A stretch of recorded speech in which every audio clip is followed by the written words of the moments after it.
Friday মানে ঘোরাঘুরির দিন, বাট আমার মতো অলস মানুষ যারা তারা বেশিরভাগ সময় ফ্রাইডেতে ঘুমিয়ে কাটায়। বাট এই ফ্রাইডেতে আমি আমার মাম্মামকে নিয়ে একটু ঘুরতে বের হয়েছিলাম বিকেলের দিকে। ভাবতেছিলাম যে একটু বাইরে থেকে হেঁটে আসি, তাহলে হয়তো ভালো লাগবে।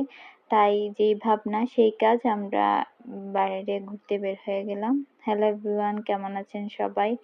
আশা করি ভালো আছেন। এই তো আমি আমার বাসার পাশেই হাঁটতে বের হয়ে গেছিলাম আমার ছোট্ট মাম্মামকে নিয়ে।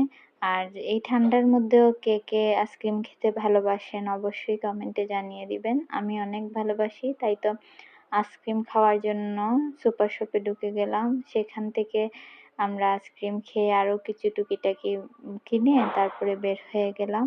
আম্মু কিছু বাজার করার জন্য গিয়েছিল, যে উনি বাজার করতে লাগলেন আর আমরা দেখতেছিলাম কি কি কিনতেছেন। এই তো তারপরে সন্ধ্যা হয়ে গেছিল, আমরা যেহেতু বিকেলে বের হয়েছিলাম। সন্ধ্যা হওয়ার পরে আমরা আবার পাশেই ছিল, হেঁটে হেঁটে বাসার দিকে রওনা দিলাম। দেন আমরা বাসায় পৌঁছে গেলাম। বাসায় আসার পরে চা খেতে খুব ইচ্ছে করলো, তাই চা বসিয়ে দিলাম। এরপর চা বানানোর পরে চা খেয়ে নিলাম। এই ছিল আমার আজকের ব্লগ। কেমন হলো অবশ্যই জানাবেন।